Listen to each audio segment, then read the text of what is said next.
വാത്സല്യമായി സ്നേഹിക്കുന്ന ദൈവമേ, ആയുസ്സും ആരോഗ്യം ദൈവത്തിൻ്റെ ദാനമാണ്.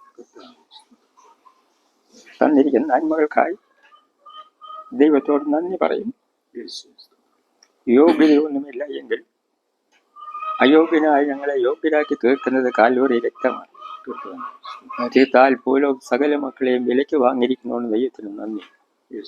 ഈ സമയത്ത് നിന്റെ കൃപ ഞങ്ങളുടെ മേൽ ചൊരിയണമേ. ഞങ്ങളെല്ലാ പ്രയത്നവും തിരുനാമത്തിനും പുകഴ്ചയ്ക്കുമായി തീരുവാൻ സഹായിക്കണം. കുറവുകളെയും കുറ്റങ്ങളെയും എല്ലാം ഞങ്ങൾ ക്ഷമിക്കണം. മശിഹ മൂലം പ്രാർത്ഥിക്കുന്നു. പ്രിയ പിതാവെ, കേൾക്കണമേ. ആമേൻ.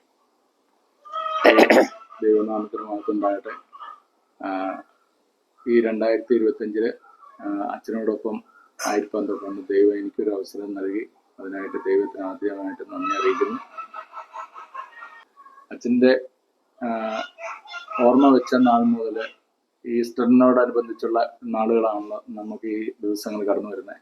അപ്പം ഈ നോയമ്പ് കാലഘട്ടം അച്ഛൻ്റെ ചെറുപ്പകാലങ്ങളിൽ എങ്ങനെയായിരുന്നു, അതിൻ്റെ ആത്മീയ കൃപകളും അതിനെക്കുറിച്ചുള്ള ഒരു അറിവ് ഞങ്ങൾക്ക് പകർന്നു തരാനായിട്ട് അച്ഛനെ ക്ഷണിക്കുന്നു. Thank you. എനിക്ക് ഏറ്റവും അധികം സന്തോഷകരമായിട്ടുള്ള ഒന്ന് ഒരു സ്മരണയുടെ ഭാഗമാണ്. മാതാക്കൾ എത്രമാത്രം ഭക്തിയുള്ളവരായിരിക്കുമോ അത്രമാത്രം കുഞ്ഞുങ്ങൾ അനുഗ്രഹീതരായി മാറും.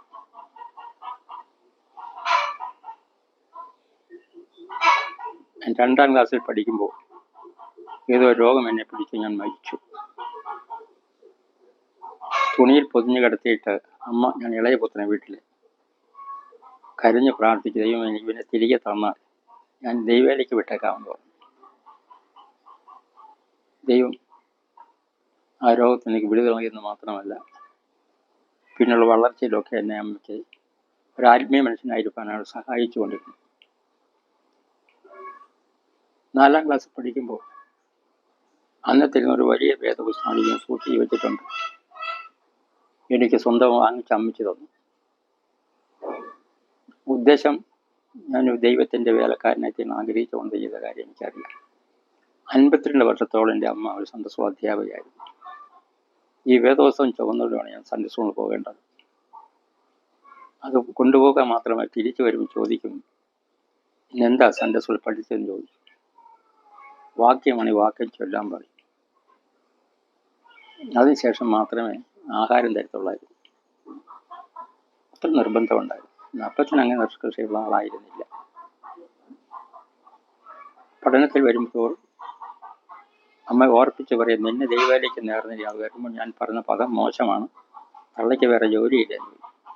അത്രമാത്രം എനിക്ക് അറിയത്തിന് താല്പര്യം ഉണ്ടായിരുന്നില്ല. 19ാമത്തെ വയസ്സിൽ അതാണ് ഞാൻ 54-55 SSLC ആ വർഷത്തിലാണ് SSLC പാസ്സാകുന്നത്. പഠിക്കാൻ താല്പര്യമുണ്ടായിട്ട്, കോളേജിൽ പോകാൻ താല്പര്യമുണ്ടായിട്ടും അന്ന് കോളേജ് എന്ന് പറയുന്നത് അടുത്തെന്ന് പറയാൻ പാലായിലാണ്. കോട്ടയത്ത് നമുക്കൊന്നും കിട്ടുകയില്ല. ഞാൻ ടെക്നിക്കലായിട്ട് പഠിക്കാനായിട്ട് പോയി. ടൈപ്പ്റൈറ്റിംഗ് സോഫ്റ്റ്വെയറിൻ്റെ അതിന് ചേർന്ന് ഹോമിയോ കൂടി പഠിക്കാൻ ശ്രമിച്ചു. ആ ഒരു വർഷത്തിനുള്ളിൽ ഇത് 3 ഇങ്ങനെ പഠിച്ചുകൊണ്ടിരിക്കുന്ന സമയത്ത് കണ്ണിക്കൊരു കൺവെൻഷൻ യോഗം നടന്നു. ആ യോഗത്തിൽ ഞാൻ രാത്രി യോഗമായിരുന്നു. എൻ്റെ സാമ്പ്രദായ സ്നേഹിതന്മാരോട് നിരന്നിരുന്നു. അന്ന് സ്വർഗരാജ്യത്തിലേക്ക് പോകാനുള്ള ആ യോഗ്യതയെ പറ്റിയാണ് പ്രസംഗിച്ചത്. ചെറിയ പാപത്തിന് പോലും വലിയ പാപത്തിന് വിലയുണ്ടെന്ന് അദ്ദേഹം വിവരിച്ചു പറഞ്ഞു. അങ്ങനെ ചിന്തിച്ചപ്പോൾ എൻ്റെ മനസ്സിൽ കടന്നുപോയിട്ടുള്ള ആ പാപ സ്വഭാവത്തിൻ്റെ ഭാഗങ്ങൾ ഓർമ്മ വന്നു. അവസാനം ഒരു വാണിംഗ്, ഇന്ന് രാത്രി നീ മരിച്ചാൽ നിന്റെ നിത്യത നീ ഇവിടെ ചെലവിടും. ഇന്നത്തെ പോലെയല്ല, അതിങ്ങനെ കൈ വീശി ചോദിക്കുകയാണ്. പക്ഷെ എന്നെ മാത്രമേ സ്പർശിച്ചുള്ള ആ ചോദ്യത്തിൻ്റെ അർത്ഥം ഏതോ അത്യന്ത ശക്തി എന്നിൽ വ്യാപരിച്ചു. ഞാനിവിടെ നിന്ന് ചാടി എഴുന്നേറ്റു. അന്ന് ഇംഗ്ലീഷ് അറിയാം, ഹിന്ദി അറിയാം, മലയാളം അറിയാം. 4ാമതൊരു ഭാഷ ഞാൻ അവിടെ ഒരുമിച്ച് നേരെ സംസാരിച്ചു. ആ സമയത്ത് പന്തലിൽ ഒരു വലിയ ശാന്തതയുണ്ടായി. ആരൊക്കെ ഇരുന്ന് കരുന്നതായിട്ട് അമ്മയ്ക്ക് പറഞ്ഞു. ഞാൻ തിരിച്ചു വന്നു. എൻ്റെ മനസ്സിലേക്ക് ഇങ്ങനെ മറ്റൊരു ചിന്തകൾ ഓടിക്കയറാൻ തുടങ്ങി. അപ്പോൾ ഈ ഒരു പ്രസംഗിച്ച് ദൈവത്തിൻ്റെ വരുന്നതാണ്, എനിക്ക് ആ വചനം പഠിക്കണം ഒരു താല്പര്യം മനസ്സിലുണ്ടായി. സീനായിൽ ഉപദേശിമാരെടുക്കുന്ന അറിഞ്ഞു. ഉപദേശിക്കുന്നതല്ല, വചനം പഠിക്കാനായിട്ടാണ്. അവിടെ ചെന്നു. നമ്മൾ 27 ആളുകൾ ചെന്നു. പക്ഷേ 7 പേരെ അന്ന് എടുത്തുള്ളൂ. 10-20 പേര് മടങ്ങിപ്പോകുന്നു. സഭയിൽ വന്നിരുന്ന ഐസക്കിന് അച്ഛനെ ഇരുന്ന്, അച്ഛൻ എവിടെ പഠിച്ചെന്ന് ചോദിച്ചു. എൻ്റെ മുഖത്ത് രൂക്ഷമായിട്ട് നോക്കിച്ച് പറഞ്ഞു, ബേബി എന്ന് വിളിക്കുന്നത്. ബേബി, നീ അവിടെ പഠിക്കില്ലെന്ന്. എന്താ അച്ഛാന്ന് ചോദിച്ചു. അത് സായിപ്പിൻ്റെ സെമിനാരി, 12 സായിപ്പന്മാരുണ്ടെന്ന് പഠിപ്പിക്കുന്നവിടെ. ആദ്യം എനിക്ക് പ്രയാസം തോന്നി. അപ്പോഴെൻ്റെ ഉള്ളിൽ ദൈവാത്മാ പറഞ്ഞു, നിനക്കത് പഠിക്കാം. അങ്ങനെ 56, 57, 58, 59 4 വർഷം ഞാൻ ബംഗാരപ്പറ്റ കോളാർ അടുത്താണ്. അവിടെ ഞാൻ പഠിച്ചായിരുന്നു. ഞാൻ വരുമ്പോൾ ബീബിസിൻ്റെ കിറ്റുമായിട്ട് പോരും. 75 കുട്ടികൾക്കുള്ള ബീബിസ് കിറ്റ്. അന്ന് നമ്മുടെ ദേശത്തെങ്കിൽ 59 കാര്യമാണ് പറഞ്ഞു. ഇവിടെ വന്നു. ഇവിടെ കൊളക്കാട് കുഞ്ഞു ഉപദേശിച്ച് അന്നത്തെ കൊച്ചു പിള്ളേരാണ്. ബീബിസ് അവരെ പഠിപ്പിച്ച് ആറക്കൽ ജോർജ് കുട്ടി, പുത്തൻപേർക്ക് ജോണി, ചെമ്പനാൽ ഉണ്ണി, ഇവരൊക്കെ അന്നത്തെ കൊച്ച് വള്ളി കാച്ചിട്ടിരുന്ന കുട്ടികളായിരുന്നു. 59 അവരെ ബീബിസ് പഠിച്ചിട്ട് ഞാൻ ഉപദേശിലേക്ക് പോയി. കരുനാഗപ്പള്ളി ചുറ്റുമനസ് കൊച്ചു സഭയുടെ ചാർജ് എനിക്ക് തന്നു. അവിടെ പ്രവർത്തനം ആരംഭിച്ചു. സഞ്ചാര സുവിശേഷന് ഒരു കൊച്ചു സഭയുടെ ചാർജും ഉണ്ടായിരുന്നു. അന്ന് പ്രാർത്ഥിക്കുമെങ്കിലും എനിക്ക് ആദ്യം എന്നെ സ്പർശിച്ച ശക്തി എനിക്ക് തിരിച്ചറിയാൻ ഒരു ആഗ്രഹം പിന്നെ എനിക്ക് ഉണ്ടായിരുന്നു. അത് കഴിഞ്ഞ് 60 സുവിശേഷനായിട്ട് പ്രവർത്തനം ആരംഭിച്ചു.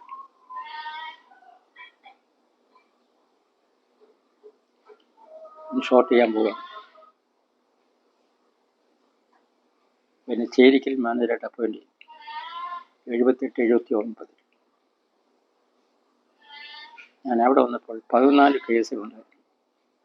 ആ കേസുകൾക്കൊക്കെ ഞാൻ പ്രാർത്ഥിക്കാൻ, ദൈവമേ, ഈ വയ്യാവരി ഞാൻ ഏറ്റെടുക്കേണ്ടി വന്നല്ലോ, ഒരു ചിന്ത മനസ്സിൽ വന്നു. ശുശ്രൂഷയ്ക്ക് ഭംഗം വരുന്ന രീതിയിലുള്ള കേസുകളൊക്കെ ആയിരുന്നു.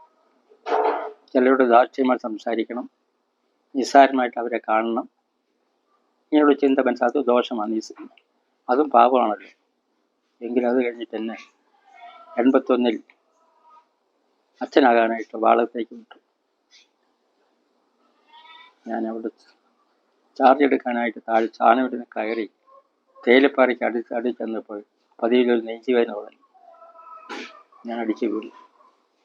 2.5 മണിക്കൂർ ബോധമില്ലാത്തവനായി ഒരു കല്ലിന് പിന്നിടയിൽ കിടന്നു. ആരും കൂടെ ഉണ്ടായിരുന്നില്ല. എൻ്റെ പ്രാർത്ഥനാ വാചകം ഇതായിരുന്നു, ദൈവമേ, എന്നെ എഴുന്നേൽപ്പിക്കണമേ.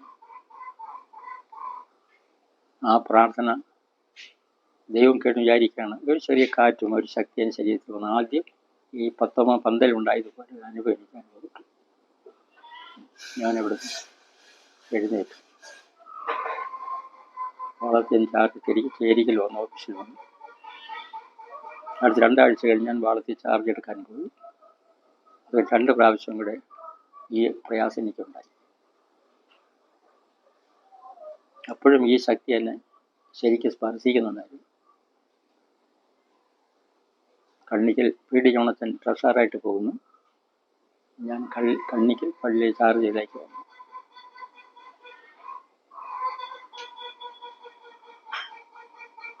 അതിനു മുമ്പ് ഞാൻ ഉപവാസം എടുത്തിട്ടില്ല. എൻ്റെ 39ാമത്തെ വയസ്സിന് ശേഷമാണ് ഞാൻ ഉപവാസം എടുത്തിട്ടുള്ളത്. 23ാമത്തെ വർഷത്തിൽ ഞാൻ സഭാസുഖം പ്രവേശിച്ചെങ്കിലും ഉപവാസം എനിക്ക് താല്പര്യമില്ലാത്ത ഒന്നാണ്. അത് ശരീരത്തെ ബാധിക്കുന്നതാണ് ഞാൻ ചിന്തിച്ചുകൊണ്ടിരുന്നത്. പക്ഷെ അതല്ല. അത് റോമാലേഖനത്തിൽ വായിക്കുന്ന പോലെ ജഡസ്വഭാവമുള്ള ജഡത്തിനുള്ളത്, ആത്മസ്വഭാവമുള്ള ആത്മാവുകളും ചിന്തിക്കുന്നു. ജഡത്തിന് ചിന്ത മരണമാണ്, ആത്മാവിന് ജീവനും ചൈതന്യം പുതുക്കമില്ല. അത് പൂർണ്ണമായിട്ട് എനിക്ക് മനസ്സിലാക്കാനായിട്ട് കിട്ടിയൊരു അവസരമായിരുന്നു എൻ്റെ രോഗം. ആദ്യമായി ഉപവാസത്തിന് ശേഷമുള്ള പ്രാർത്ഥന ഒരു ആസ്മ രോഗിക്കുള്ള പ്രാർത്ഥനയായിരുന്നു. പൈശാചി ബാധ ഉണ്ടായിരുന്ന വ്യക്തിയായിരുന്നു, എനിക്കറിഞ്ഞുകൂടായിരുന്നു. പ്രാർത്ഥനയ്ക്ക് ചെന്നു, ഇതങ്ങിളകി. ആദ്യമുള്ള എൻ്റെ അനുഭവമാണിത്.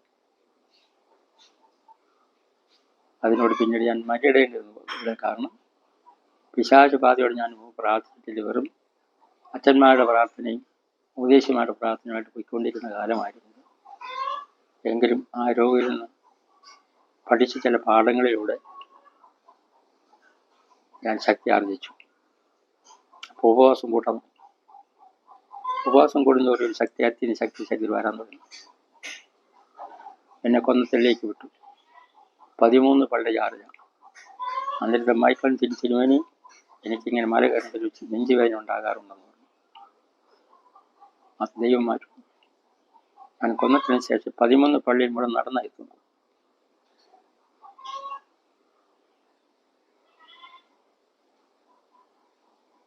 പുകഴ്ത്തി പറയരുന്ന്, ചിന്തിക്കരുത്. ഈ അത്യന്ത ശക്തിയെ വർദ്ധിക്കാൻ തുടങ്ങി. പല വിഷയങ്ങൾക്ക് പ്രാർത്ഥിക്കാൻ തുടങ്ങി. മക്കളില്ലാത്തവർക്ക് വേണ്ടി, ഭൂതം ബാധിച്ചവർക്ക് വേണ്ടി, മാന്ത്രികമായ കെട്ടുകൾക്ക് ബന്ധപ്പെട്ടവർക്ക് വേണ്ടിയൊക്കെ പ്രാർത്ഥന. അത്ഭുതകരമായ വിടുതൽ കണ്ട് ഞാൻ ദൈവത്തിന് സ്തുതി. ശേഷം എന്നെ വണ്ടിപ്പിലേക്ക് വിട്ട് അവിടെ ചെന്ന് വലിയ കാര്യങ്ങൾ ചെയ്യാനായിട്ട് കഴിഞ്ഞു. അത്ഭുതങ്ങൾ തന്നെ അവിടെ ദൈവം വേണ്ടി ചെയ്യാനായിട്ട് കഴിഞ്ഞു. ദൈവത്തിന് നന്ദി. എന്നാൽ ഈ ശുശ്രൂഷ വേദത്തിലൊക്കെ ഞാൻ മനസ്സിലാക്കിയ ഒരു സംഗതി, സഭാ ശുശ്രൂഷയിലും അച്ഛന്മാരിലും ദൈവർക്ക് വിളിക്കപ്പെട്ടവർ അനിവാര്യമായിട്ട് വേണ്ട ഒന്നാണ് ഉപവാസവും. ശക്തി പുതിയ ശക്തിയാണ് നമ്മൾ വിഭാവന ചെയ്യുന്ന പോലെയല്ല. അത് വളരെ വ്യത്യസ്തമായ ഒന്നാണ്. ഈ ദൈവത്തിൻ്റെ നാമത്തിലാണല്ലോ നാം ദൈവ ശുശ്രൂഷ ചെയ്യുന്നതെങ്കിലും പലപ്പോഴും ഒരുക്കമില്ലാത്തവരായിട്ടാണ് ഇവ ചെയ്യാറുള്ളത്. വിദ്യാഭ്യാസത്തിൽ കിട്ടിയ പുരോഗതിയും സെമിനാരിൽ നിന്ന് കിട്ടുന്നതായുള്ള പദവികളും പലപ്പോഴും ഞങ്ങളെ കനമുള്ളവരാക്കി മാറ്റുന്നുണ്ട്. അതിനപ്പുറത്തൊരു ശക്തിയെ അവർ മനസ്സിലാക്കാൻ ശ്രമിക്കാറില്ല. അത് പ്രാപിച്ചെങ്കിൽ മാത്രമേ നമ്മുടെ ആരാധന ശക്തിപ്പെടുകയുള്ളൂ എന്നുള്ളത് ഈ കഴിഞ്ഞ 43 വർഷമായിട്ട് മനസ്സിലാക്കാൻ കഴിയും. അങ്ങനെയാണ് എച്ച് യോഗം ആരംഭിക്കുന്നത്. 95, ഇന്നിപ്പോൾ 30 വർഷം പിന്നിട്ട് കഴിയുന്നു. അനേകരെ സൗഖ്യമാകുവാനും പുതിയ ക്രിസ്ത്യാനികളായിട്ട് ആൾ തീർക്കാനൊക്കെ അവസരം ചെയ്യുന്നതാണ്. അവർ എനിക്ക് വേണ്ടി അവരുടെ ഭവനക്കാരുടെ സുവിശേഷം അറിയിക്കണം അവരൊക്കെ. അപ്പോൾ ഞാൻ വളരെ കൃതാർത്ഥതയുള്ളതാണ്. കാരണം അതാണ് എൻ്റെ ജീവിതത്തിൽ ഈ പ്രവർത്തനം തന്നെ എന്നെ ശക്തീകരിച്ചത്. സഭ ഏൽപ്പിച്ചതായുള്ള ശുശ്രൂഷ എന്ന് പറയുന്നത് ഒരു വാഗ്ദത്തത്തിൻ്റെ അനുഭവമാണ്. 90-ാം സംഘത്തിന് 1-ാം വാക്യമായി, കർത്താവേ നീ തലനിറയായി ഞങ്ങളുടെ സങ്കേതമായിരിക്കുന്നു. അപ്പോൾ ദൈവനാമത്തിൽ ആരംഭിക്കുന്ന ശുശ്രൂഷകളാണല്ലോ നോമ്പാരാധന എന്ന് പറയുന്നത്. വ്യക്തമായി പറയുവാൻ കഴിയും, ഇന്ന് വെറും ആചാരാനുഷ്ഠാനങ്ങളായി മാത്രം അധപ്പതിച്ചു പോയി. സഭയിലെ ശുശ്രൂഷയ്ക്കുള്ള ഒരു പ്രത്യേക അവസരമായിട്ട് നോമ്പുകാലം വേർതിരിച്ചിരിക്കുന്നത്. കാരണം ജനങ്ങൾ ഗാദറിങ് കുറവാണ്. അന്ന് മുൻകാലങ്ങൾ അങ്ങനെ ആയിരുന്നില്ല. നോമ്പുകാലത്തിൽ കഴിയുന്ന ആളുകൾ പള്ളിയിൽ പോകുമായിരുന്നു, പോയി സംബന്ധിക്കുമായിരുന്നു, വചനം കേൾക്കുമായിരുന്നു. വലിയ ആത്മീയതയൊന്നും പ്രകടമാക്കിയില്ലെങ്കിലും ആത്മീയ ശുശ്രൂഷ കൊള്ളാകുന്നവരായി ജീവിക്കുന്ന ഒരു സാക്ഷ്യം അവർ മനസ്സിലാക്കാൻ കഴിഞ്ഞിട്ടുണ്ട്. എല്ലാം കാർഷിക വിദ്യയുള്ളവരായിരുന്നു. ഇന്ന് സംഭവിച്ചത് വിദ്യാഭ്യാസത്തിൻ്റെ ഉന്നതിയും ഭൗതിക നന്മകളും ഉയർച്ചകളും കൊണ്ടുവന്നിട്ട് ദൈവികമായ ശക്തിയെ ക്ഷയിപ്പിച്ചു കളഞ്ഞു. ജീവിക്കാനുള്ള സൗകര്യങ്ങളുണ്ട്, ഭവനമുണ്ട്, കാറുണ്ട്, എല്ലാ സൗകര്യം കഴിഞ്ഞ് പിന്നെ ഒന്നും പറയേണ്ട കാര്യമില്ല. ഇനി ദൈവത്തെ വിളിക്കേണ്ട കാര്യം അതിൻ്റെ ഇത് വലുതായിട്ടില്ല. ഈ അധപ്പതിച്ച നിലയിൽ എത്തിച്ചേർന്ന ഒരു കാലഘട്ടത്തിലാണ് വർത്തമാനകാലം. അതുകൊണ്ട് ശാസ്ത്രത്തിൻ്റെ പുരോഗതി, അതിനിമിത്തമുണ്ടാകുന്ന ബുദ്ധിമുട്ടുകളും ദൈവത്തിനുള്ള അകൽച്ചയും നമുക്ക് മനസ്സിലാക്കാൻ കഴിയുന്ന ഒരു കാലഘട്ടമാണ് എന്നോർത്ത് വളരെ ഉപവാസവും പ്രാർത്ഥനയും നോമ്പ് കാര്യങ്ങൾ അനുഷ്ഠിച്ചെങ്കിൽ മാത്രമേ ഏതെങ്കിലും നവീകരണം സഭയ്ക്ക് ഉണ്ടാകൂ. ഇല്ലെങ്കിൽ ലിറ്ററേച്ചറിൽ മാത്രം, ആരാധനക്രമത്തിൽ മാത്രം ആശയെ ചൊല്ലിത്തീർത്ത് ഞങ്ങൾ ശുശ്രൂഷത്തിന് വിട പറയും. അതല്ല എന്നുള്ളത് വളരെ വ്യക്തമായി മനസ്സിലാക്കുവാൻ കഴിഞ്ഞതാണ് എൻ്റെ ജീവിതത്തിൽ ഞാൻ അനുഭവ സാക്ഷ്യമായിട്ട് പറഞ്ഞത്. ദൈവത്തിൻ്റെ ആത്മാവിന് ശക്തി ഉണ്ട് എന്നും അത് പ്രവർത്തിക്കുന്നെന്ന് മനസ്സിലാക്കാൻ കഴിഞ്ഞിട്ടുണ്ട്. അനേകർക്ക് അത്ഭുതമായ വിടുതൽ ദൈവം നൽകിയതിനെ മനസ്സിലാക്കാൻ കഴിഞ്ഞിട്ടുണ്ട്. ഇന്നും ആ സുഖം നിരൂപിച്ചുകൊണ്ടിരിക്കുന്നു. ആഴ്ചയിൽ കുറഞ്ഞത് ഒരു ഉപവാസങ്ങൾ കാണും. രോഗികൾക്ക് വേണ്ടി പ്രാർത്ഥിക്കാൻ പോയാൽ ഉപവാസം എടുക്കാതെ പോകത്തില്ല. അതിനെ റിപ്പീറ്റ് ചെയ്യേണ്ട കാര്യം വരെയല്ല എനിക്ക് പറഞ്ഞു. അവർ ഒരുക്കമുള്ളവരാണ്. ഞാൻ ഒരു ഉദാഹരണം പറയും. ഇവിടെ ഹെലികോപ്റ്റർ ഇറങ്ങണമെങ്കിൽ എന്ത് വേണമെന്ന് ചോദിക്കും. ചിലർ പറയും അത് ഇറങ്ങുമെന്ന് പറയും. അങ്ങനെ ഇറങ്ങത്തില്ല. ഒരു ഹെലിപ്പാഡ് വേണം. 2, ഞാൻ വേറൊരു ഉദാഹരണം ചിലരോട് ചോദിക്കും. ഞാനൊരു മനുഷ്യനാണ്, നിങ്ങളൊരു ഇരുമ്പ് മനുഷ്യനാണ്, ആ മോള് ഒരു കാന്ത മനുഷ്യനാണ്. ഇവിടെ സംഭവിക്കും. മനുഷ്യൻ ഇവിടെ ഇരിക്കത്തേ. അപ്പോൾ ദൈവികമായ ബന്ധമുണ്ടെങ്കിൽ മാത്രമേ ഈ സാന്നിധ്യം ഉണ്ടാകുള്ളൂ. അതിന് ഒരുക്കവും സമർപ്പണമില്ല എങ്കിൽ യാതൊരു കാരണവശാലും നോമ്പുകാല ആരാധനയാകട്ടെ കന്യകയോഗമാകട്ടെ ഒന്നും ഫലകരമായി തീരുകയില്ല. അതിന് സമർപ്പിക്കപ്പെട്ട ആളുകൾ അതിലേക്ക് മുന്നോട്ട് ഇറങ്ങി നേതൃത്വം കൊടുത്താൽ അതിൻ്റെതായ ചൈതന്യം സഭയ്ക്കും കുടുംബങ്ങൾക്കും വ്യക്തികൾക്കും ഉണ്ടാകും എന്ന് വ്യക്തമായിട്ട് പറയുവാൻ കഴിയും.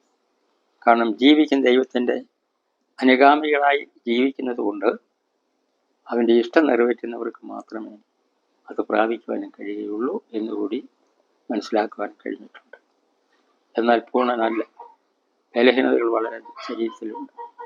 ക്ഷീണമുണ്ട്. അലസത പലപ്പോഴും വരും. ഇത് വേണോ വേണ്ട എന്ന് ചിന്തിക്കുന്ന രീതിയിൽ വേല ചെയ്യാറുണ്ട്. അത് അലസ മനോഭാവം. ദൈവത്തിൻ്റെ വേല ഉദാസീനം ചെയ്യുന്നതും ശപിക്കപ്പെട്ടവനായിരുന്നു. ഇന്ന് അനേക ശുശ്രൂഷയും ഉദാസീന വേല ചെയ്യുന്നു.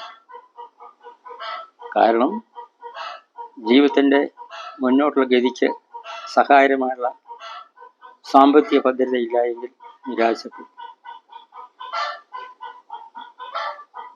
അതിനെ കണ്ടെത്താനുള്ള വ്യഗ്രതയെന്ന് ഭൂരിപക്ഷം ആളുകൾക്കുണ്ട്. അതുകൊണ്ട് സാമ്പത്തിക ഭദ്രതയല്ല സുവിശേഷ ബലത്തിൻ്റെ ഭാഗം. ദൈവശക്തിയാണെന്നുള്ളത് പൂർണ്ണമാക്കി മനസ്സിലാക്കുവാനും കഴിയുന്നത്. അതിലില്ലായ്മകളും വല്ലായ്മകളും ഒക്കെ ഉണ്ടെന്നുള്ളത് ശരിയാണ്. എങ്കിൽ പോലും ദൈവത്തിൻ്റെ ആത്യന്തികമായ ശക്തി നമ്മിലുണ്ട് എങ്കിൽ വിജയിക്കുവാനും കഴിയും. ദാവീദ് ഗോലിയാത്തിനെ നേരിട്ട ആ രംഗം നമുക്ക് വളരെ സുപരിചിതമായ ഭാഗമാണ്. പടച്ചട്ടയണഞ്ഞ സഹോദരന്മാരും സൈന്യവിഭവന്മാർ നിൽക്കുമ്പോൾ ഏകനായി ആട്ടിടയൻ്റെ സഞ്ചിയും അതിലെ കല്ലും കവണയൊക്കെ അവൻ്റെ കയ്യിലുണ്ടായി. ഒരു വലിയ ദൈവത്തിൻ്റെ നാമത്തെ വെല്ലുവിളിച്ചിട്ടാണ് ചെന്നത്. നീ നിന്ദിക്കുന്ന ഇസ്രായേൽ ദൈവമായ യഹോവയുടെ നാമം നിന്നെ വരികയാണെന്നാണ് ഗോലിയാത്തോണ്ട് പറഞ്ഞത്. ആ ഒരു കല്ല് മാത്രമേ പ്രയോഗിക്കേണ്ടി വന്നുള്ളൂ. കാരണം വലിയവനെ ദൈവം കൂടെ ഉണ്ടെങ്കിൽ ലോകം മുഴുവൻ അണിനിരന്നാലും ഭയപ്പെടേണ്ടതില്ല. ജയം സുനിശ്ചിതം എന്നുള്ളത് നമുക്ക് മനസ്സിലാക്കുവാൻ കഴിയും. നോമ്പാരാധന എന്നൊക്കെ പറയുന്നത് പഴയ കാലങ്ങൾ വ്യത്യസ്തമായ രീതിയിലാണ് നാം നടത്താറുള്ളത്. ആ ആരാധനയിലൂടെ നമുക്ക് ലഭിക്കുന്ന ചൈതന്യം എന്ന് പറയുന്നത് ഒരു പുതിയ ശക്തിക്ക് ജനങ്ങളെ സജ്ജമാക്കുക എന്നത് അതിനൊന്നും സഭ ശ്രദ്ധിക്കുന്നില്ല. അലസമായിട്ട് മാത്രമാണ് ആ കാര്യത്തിൽ ശ്രദ്ധിക്കുന്നത്. ഇന്ന് സഭയുടെ ആത്മീയതയേക്കാൾ ഉപരി ഭൗതികമായ വളർച്ചയ്ക്ക് വേണ്ടിയുള്ള വ്യഗ്രതയാണ് ഇന്ന് നമുക്ക് സമൂഹത്തിൽ കാണുന്നത്. സാമ്പത്തികമായി എങ്ങനെ ഉണ്ടാക്കുവാനും കഴിയും, എങ്ങനെ ജനത്തെ സാമ്പത്തികമുള്ളവരാക്കി തീർക്കുവാനും കഴിയും, ഏതെല്ലാം വഴിയിലേക്ക് അവരെ തിരിച്ചുവിടണം, അതിൻ്റെ വഴി മാതൃകം കണ്ടെത്തുക എന്നുള്ളതാണ് ഇന്നത്തെ സഭയുടെ ദൗത്യമായിട്ട് എനിക്ക് ബോധ്യമാകുന്നത്. അതുപോലെ ശുശ്രൂഷകരും നമുക്ക് കിട്ടുന്നതും ആ വിധത്തിൽ തന്നെ. അതുകൊണ്ടുള്ളതായ പരാജയം എന്ന് പറയുന്നത് ആത്മീയത ഇല്ലാത്ത ഒരു സമൂഹത്തിൻ്റെ ശുശ്രൂഷകരായി സാധാരണക്കാരൻ തീർന്നു പോകുന്നു. കാരണം ദൈവഭക്തനായ മനുഷ്യന് നേരെ എതിര് പറയാൻ പാടില്ലല്ലോ എന്ന വചനമുള്ളത് കൊണ്ട് ആരും അതിന് മുതിരാറില്ല. കാരണം ശാപം ഏറ്റുവാങ്ങുന്നവർക്ക് നമുക്ക് ഏലീശയെ പഴിച്ചായ കുട്ടികൾ 42 കുറിച്ച് കഥയുണ്ട്. മുട്ടത്തലയെന്ന് മാത്രമേ വിളിച്ചുള്ളൂ. എന്ത് സംഭവിച്ചു? കരടി ആ കുഞ്ഞുങ്ങളെ കീറിക്കളഞ്ഞു. അങ്ങനെയുള്ള വാക്യങ്ങൾക്ക് ആ മനസ്സിലുള്ളവരെന്തരിയും ദേവദാസന്മാരുടെ ജീവിതത്തിൽ ഏതെങ്കിലും കുറവുകൊണ്ട് പറയില്ല, പേടിച്ച. എന്നാൽ തെറ്റ് എവിടെയുണ്ടോ തെറ്റി ചൂണ്ടിക്കാണിക്കേണ്ടതാണ് ക്രൈസ്തവ ദൗത്യത്തിൻ്റെ മൂല്യം. 2 പരാജയവും തോൽവി എൻ്റെ തൊണ്ട. 1 പരാജയം എന്ന് പറയുന്നത് അവരുടെ സ്നേഹം നഷ്ടപ്പെടും. ഒരാളെ കുറ്റപ്പെടുത്തി ഞാൻ പറഞ്ഞാൽ അദ്ദേഹം സ്നേഹം കൈവിട്ടു പോകും. 2 ആ വ്യക്തി അത് സ്വീകരിക്കുവാനുള്ള സന്മനസ്സുള്ള ഒരു വ്യക്തിയാണെങ്കിൽ അത് എനിക്ക് നേട്ടമാണ്. കാരണം ഒരാളെ ഒരു നല്ല പാതയിലേക്ക് തിരിക്കാനും കഴിഞ്ഞല്ലോ എന്നുള്ള ചിന്തയാണ് അതിൻ്റെ പിൻവിലുള്ളത്. ഈ കാലം അത്രയും ദൈവം നമ്മൾ നടത്തിയെന്ന് ഓർക്കുമ്പോൾ ദൈവത്തോട് വളരെ നന്ദിയുണ്ട്. നോമ്പുകാല ആരാധന ഇന്നത്തെ രീതിയിലായിരുന്നു എന്ന് പറയാനല്ല, വ്യത്യാസമുണ്ടായിരുന്നു. അന്നെല്ലാവരും പോയി സംബന്ധിക്കാൻ താല്പര്യമുണ്ട്. കാരണം അന്നത്തെ ഞരക്കവും ബുദ്ധിമുട്ടുകളും ഭാരങ്ങളും നെടുവീർപ്പുകളൊക്കെ അന്ന് വഹിച്ചുകൊണ്ടാണ് അത് പിതാക്കന്മാർക്ക് ജീവിച്ചിട്ടുള്ളത്. കൃഷിക്കാരാണെങ്കിൽ പോലും കഷ്ടപ്പെട്ടാണ് അവർ തലമുറയെ വളർന്നത്. ഇന്നത്തെ പോലെ ന്യൂക്ലിയർ ഫാമിലി അല്ല. 7, 8, 9 കുടുംബ മക്കളുണ്ടായിരുന്നു.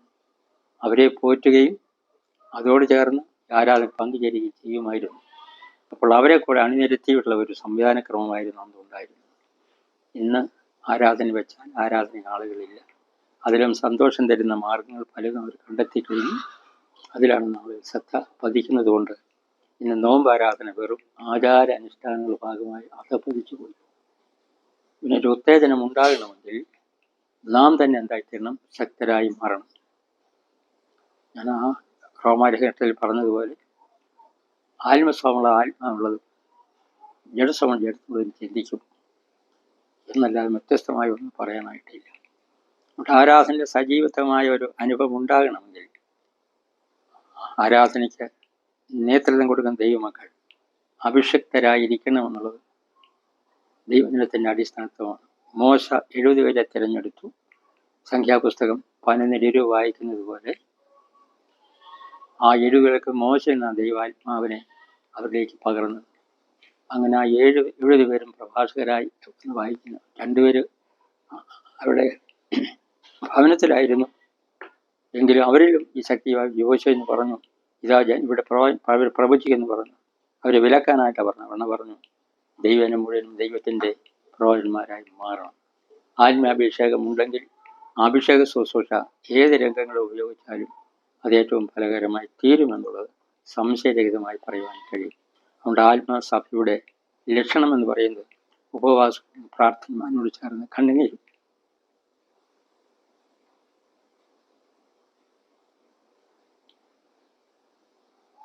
അനിവാര്യമാണ്. അത് എവിടെ ആരംഭിക്കുമോ അവിടെ നോമ്പിൻ്റെ പൂർണ്ണത വെളിപ്പെടും. അനുഷ്ഠാനങ്ങളല്ല, ഉപരിയായി ആത്മാവിൻ്റെ തീഷ്ണതയേറിയ പ്രവർത്തനം കാഴ്ചവെക്കാൻ കഴിയും. അങ്ങനെ ഒരു സംവിധാനക്രമം മഹായിടവിൽ ആഗമനം ഉണ്ടാകട്ടെ എന്ന് ഞാൻ ആഗ്രഹിക്കുന്നു. അങ്ങനെ ഒരു പ്രാർത്ഥന ഉപവാസം അനുഷ്ഠിക്കുമ്പോഴാണ് യോവേൽ 2-ാം അധ്യായത്തിൻ്റെ 13 മുതൽ വാക്യങ്ങളെ വായിക്കുമ്പോൾ ജനത്തെ ആഹ്വാനം ചെയ്ത് യേശു കൊണ്ടുവരണം. കൊറോണ കാലഘട്ടത്തിൽ എന്നെ ശക്തീകരിച്ച വേദഭാഗമാണ്. ഞാൻ 10 ദിവസം സഭയിലിറങ്ങിയ വീടുകളുടെ മുൻപിൽ ചെന്ന് ഈ വാക്യം പറഞ്ഞു. എല്ലാവരും അത് അനുഷ്ഠിക്കണം പറഞ്ഞു. കൊറോണ എന്ന മഹാരോഗത്തെ നമുക്ക് റെസിസ്റ്റ് ചെയ്യാൻ കഴിയുന്ന ഏകമാർഗം ഉപവാസവും പ്രാർത്ഥനയുമാണ്. ജനത്തിനെ ആഹ്വാനം ചെയ്യണം. അത് നോമ്പിൻ്റെ ഒരു ആരാധന പോലെ എനിക്ക് തോന്നിയത്. കാരണം അനേക ഹൃദയങ്ങൾക്കത് ഒരു ഉണർവിൻ്റെ ഘട്ടമായി തീർന്നു. അതിനോട് ചേർന്ന 2 പ്രധാനമായ വാക്യങ്ങൾ കൂടി എൻ്റെ ഓർമ്മയിൽ വരുന്നു. അതിലൊന്ന് 1 കൊരിന്ത്യർ 15-ാം അധ്യായത്തിൻ്റെ 57-ാം വാക്യം. നമ്മുടെ കർത്താവായ യേശുക്രിസ്തു മുഖാന്തരം നമുക്ക് ജയം നൽകുന്ന ദൈവത്തിന് സ്തോത്രം. അതിന് ചേർന്ന് 3 ഹല്ലേലൂയ കൂടെ പറയാനാണ്. 2 വെളിപ്പാട് 22-ാം അധ്യായത്തിൻ്റെ 10-ാം വാക്യം. ആമേൻ കർത്താവായ യേശുവേ വരണമേ. ഇത് 2-ൽ ഉപരിയായി മറ്റൊന്നും ഇന്ന് സഭ നോമ്പ് കാലഘട്ടത്തിൽ ആർജിക്കേണ്ടതില്ല.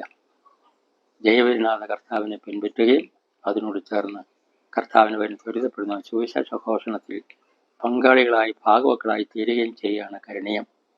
അത് സഭയെന്ന് ചെയ്താൽ നോമ്പുകാല ആരാധനയേക്കാൾ ചൈതന്യം പകരുന്ന ഒന്നായി മാറും. അത് സഭയ്ക്ക് ഉത്തേജനമാകും, വ്യക്തികളുടെ ഉണർവിന് കാരണമാകും, അനേകർ ദൈവത്തെ അറിയുവാൻ സ്നേഹിക്കുവാൻ ഇടവരും. അതിലൂടെ ഒരു ദൈവജനം, അതിലൊരു സഭ രൂപീകൃതമാകും. വിളിക്കപ്പെട്ടവരാണല്ലോ സഭയെ നമ്മൾ കാണുന്നെങ്കിൽ വിളിക്കപ്പെട്ടവരല്ല, അതിൽ തിരഞ്ഞെടുക്കപ്പെട്ടവരാണ് സഭ. ഇന്ന് ആ ഒരു ഗ്രൂപ്പ് സഭയിൽ കുറഞ്ഞു വരികയാണ്. കാരണം ഭൗതികത്തിൻ്റെ ഉന്നതിയും ഉയർച്ചയും അതിൻ്റെ പ്രസരിപ്പും അതിൻ്റെ ആകർഷണങ്ങളൊക്കെയാണ് ജനതയെ ഭൗതിക ആത്മയിലേക്ക് നയിച്ചു കൊണ്ടിരിക്കുന്നത് കാര്യം ഓർപ്പിക്കുന്നു. അതുകൊണ്ട് നോമ്പ് കാലത്ത് പ്രവേശിച്ചിരിക്കുന്ന നമുക്ക് ഏറ്റവും ശ്രേഷ്ഠമായ ഒന്ന് എനിക്ക് പറയാനായിട്ടുള്ളത് ഈ ആത്മസത്യം ഗ്രഹിച്ചുള്ള ഒരു പ്രയാണം. ആ പ്രയാണം അതിൻ്റെ അന്ത്യത്തിലേക്ക് എത്തുവാനുള്ള കാലം ത്വരിതമായിക്കൊണ്ടിരിക്കുന്നു. ലോകസംഭവങ്ങൾ വിളിച്ചറിയിച്ചുകൊണ്ടിരിക്കുന്നു. അതുകൊണ്ട് സഭ ഉണർത്തപ്പെട്ടാൽ അതിനുവേണ്ടി ഒരുക്കപ്പെടുന്ന ഒരു സമൂഹത്തെ കാണുവാൻ കഴിയും. 10 കന്യകമാരിൽ കണ്ടപ്പെട്ട ആ പ്രത്യേകത പോലെ തന്നെ 5 പേർ ബുദ്ധിയുള്ളവരും 5 പേർ ബുദ്ധിയില്ലാത്തവരുമായിരിക്കുന്നു. അതിൻ്റെ അർത്ഥം എന്ത്? അവിടെ പാത്രമുണ്ടായിരുന്നു, വിളക്കുണ്ടായിരുന്നു, തിരിയുമുണ്ടായിരുന്നു. പക്ഷേ 5 പേർക്കുള്ള ദീപം തെളിയിക്കാൻ അവർ കഴിഞ്ഞില്ല. ആത്മീയ പ്രേരണ നൽകുന്ന പരിശുദ്ധാത്മാവിൻ്റെ ശക്തീകരണം അനിവാര്യമാണ്. അത് ലഭിക്കണമെന്ന് സഭ പഠിപ്പിക്കേണ്ടതും ഈ നോമ്പ് കാലത്ത് അതിനുവേണ്ടി സജ്ജമാക്കേണ്ടതുമായ ഒരു അവസരമാണ്. അതാണ് ഞാൻ നോമ്പ് കാലത്തെക്കുറിച്ച് മനസ്സിലാക്കിയിരിക്കുന്നത്. ആത്മശക്തീകരണത്തിൻ്റെ നിമിഷങ്ങൾ, പ്രാർത്ഥനയും ധ്യാനവും ആരാധനയും അതോടൊപ്പം തന്നെ സാക്ഷീകരണ ജീവിതവും അനിവാര്യമാണ്. അത് അനുഷ്ഠിക്കുവാൻ കഴിഞ്ഞാൽ നോമ്പുകാല ആരാധന സജീവമാകും, ശക്തീകരിക്കപ്പെടുമെന്ന് പറയുവാൻ എനിക്ക് യാതൊരു മടിയുമില്ല. അതാണ് യാഥാർത്ഥ്യം. കഴിഞ്ഞ കാലങ്ങളിൽ നഷ്ടപ്പെട്ട നിമിഷങ്ങളെയും ആരാധനകളെയും ഓർത്ത് ഞാൻ ഇന്ന് ദുഃഖിക്കാറുണ്ട്. അന്ന് വെറും പ്രകടനം മാത്രമായിരുന്നു, ആത്മീയ ആരാധന ആയിരുന്നു പറയാൻ കഴിയില്ല. എന്നെ ഏൽപ്പിച്ച റൊട്ടീൻ വർക്ക് ഞാൻ ചെയ്യുന്നു, ആരാധന നടത്തുന്നു, പാട്ടുകൾ പാടുന്നു, പ്രസംഗിക്കുന്നു എന്നല്ലാതെ ഒരു ആത്മീയ അനുഭവത്തിൻ്റെ ഭാഗമായി അന്ന് ഞാൻ ചെയ്തെന്ന് പറയാൻ കഴിയില്ല. എന്നാൽ 41 വർഷമെന്ന് പറയുന്നത് ഓരോ സൂക്ഷികളും എനിക്ക് സംതൃപ്തിയാണ്, സന്തോഷമാണ് തോന്നുന്നത്. കർത്താവെ എത്രത്തോളം ചെയ്യുവാൻ കഴിയുന്നല്ലോ എന്നോർത്ത് ദൈവത്തോട് നന്ദി പറയുവാൻ കഴിയുന്നു. കഴിഞ്ഞ കാലങ്ങളെക്കാൾ ഈ കാലങ്ങളിൽ വളരെയധികം ശ്രദ്ധയോടുകൂടി ജീവിച്ചെങ്കിൽ മാത്രമേ ഒരു സുവിശേഷ മുന്നേറ്റം സമയത്തിലും സമൂഹത്തിലും ഉണ്ടാകുകയുള്ളൂ. അത് കുടുംബങ്ങളെ ശക്തീകരണം, കുടുംബങ്ങളിൽ ആരാധനയും പ്രാർത്ഥനകളും സാക്ഷീകരണം ഉണ്ടെങ്കിൽ മാത്രമേ തലമുറകൾ അത് അനുവർത്തിക്കുകയുള്ളൂ. കുടുംബങ്ങളില്ല എങ്കിൽ അവർ സൺഡേ സ്കൂൾ പോയതുകൊണ്ടോ പ്രസംഗം കേട്ടതുകൊണ്ടോ മറ്റ് സംഘടനയിൽ ഭാഗവക്കളായതുകൊണ്ടോ ഒന്നും നേടുവാൻ കഴിയുന്നതല്ല. മുൻപേ ദൈവരാജ്യവും അതിന് നീതിയും അന്വേഷിക്കുന്നെങ്കിൽ അതോടെ ഇതൊക്കെയും ദൈവം നമുക്ക് തരും. തീർച്ചയാണ്, അതിന് യാതൊരു സംശയമില്ല. വാഗ്ദാനം ചെയ്ത വിശ്വസ്തനാണ്, അത് നിർവഹിക്കുക തന്നെ ചെയ്യും. അതിനാൽ നമുക്ക് ഒരുങ്ങാം, കാത്തിരിക്കാം. ഞങ്ങൾ എനിക്ക് നൽകി തന്ന ഈ പ്രത്യേക അവസരത്തെ ഓർത്ത് ദൈവത്തിന് നന്ദി പറയുന്നു. നോമ്പുകാല ചിന്തയിൽ ഏറ്റവും ഉന്നതമായ ഒന്ന് ജനങ്ങൾ പരിശുദ്ധാത്മ ശക്തിക്ക് വേണ്ടി കാത്തിരിക്കുക എന്നുള്ളതാണ്. അത് പ്രാപിച്ചു കഴിയുമ്പോൾ അതോടുകൂടി പലതും നമുക്ക് ആർജിക്കുവാൻ കഴിയും, യാതൊരു സംശയമില്ല. ഇന്ന് കാണുന്ന സഭയുടെ പശ്ചാത്തലത്തിൽ സംസാരിച്ചാൽ ഉണർവില്ല എന്ന് എനിക്ക് പറയാൻ പറ്റും. എന്നാൽ ഇങ്ങനെ ഒരു ഗ്രൂപ്പ് എവിടെയുണ്ടോ അത് ആദ്യ ദിവസങ്ങളുടെ ലക്ഷണമാണല്ലോ. അപ്പോസ്തല പ്രവൃത്തി 4:32 വായിക്കുന്നത് പോലെ ഒരേക മനസ്സും ഏക ഹൃദയവും ഏകാത്മാവുള്ള വണ്ണസ്. ആ ഒരുമ എവിടെയുണ്ടോ അവിടെ ഉണർവ് പൊട്ടിപ്പുറത്തു. നോമ്പിൻ്റെ ക്ലൈമാക്സ് എന്ന് പറയുന്നത് ദൈവശക്തിയെ സംഭരിച്ചൊഴുകി നയിക്കുന്ന ഒരു സമൂഹത്തെ രൂപപ്പെടുത്തിയെടുക്കുക, ആത്മശക്തീകരണത്തിനും ജനത്തെ നയിക്കുക. എല്ലാറ്റിനുപരിയായി ദൈവോന്മുഖമായ ഒരു ജീവിതത്തിന് വേണ്ടി സമൂഹം ഒന്നാകെ ഉണരേണ്ടത് ഏറ്റവും അത്യന്താപേക്ഷിതമാണ്. അപ്രകാരം ചെയ്താൽ ഇന്നത്തെ നിർജ്ജീവാവസ്ഥ മാറി സഭ ശക്തമാകുകയും കർത്താവിന് ഒരുക്കപ്പെട്ട ഒരു സമൂഹമായി തീരുവാൻ ദൈവം വരുത്തുകയും ചെയ്യും. അതിനായി ദൈവം സഹായിക്കട്ടെ എന്ന് പ്രത്യേകം ഞാൻ പ്രാർത്ഥിക്കുന്നു. നിങ്ങളെന്നെ സമീപിച്ചതിൽ ഈ അഭിമുഖ സംഭാഷണം ക്രമീകരണം വളരെ നന്ദിയുണ്ട്. ഇതാര് ശ്രദ്ധിക്കുമോ അവർക്ക് എത്രമാത്രം പ്രയോജനകരമായി തീരും എനിക്കറിയില്ല. എങ്കിലും മുൻവിധിയോടുകൂടി ആരെങ്കിലും ശ്രദ്ധിക്കുന്നെങ്കിൽ അതിന് ടു ഗേറ്റ് അവർക്കൊന്നും കിട്ടില്ല. ഇത് ആവശ്യമെന്ന ബോധത്തോടുകൂടി ആരെങ്കിലും ശ്രദ്ധിക്കുകയോ ശ്രവിക്കുകയോ ചെയ്താൽ അവർ ചില കാര്യങ്ങൾ പ്രവർത്തിക്കാൻ ഇടവരുത്തും, യാതൊരു സംശയമില്ല. ദൈവം ഇടവരുത്തട്ടെ എന്നുള്ള വാക്കുകളോട് ഞാൻ എൻ്റെ വാക്കുകളെ ഉപസംഹരിക്കും.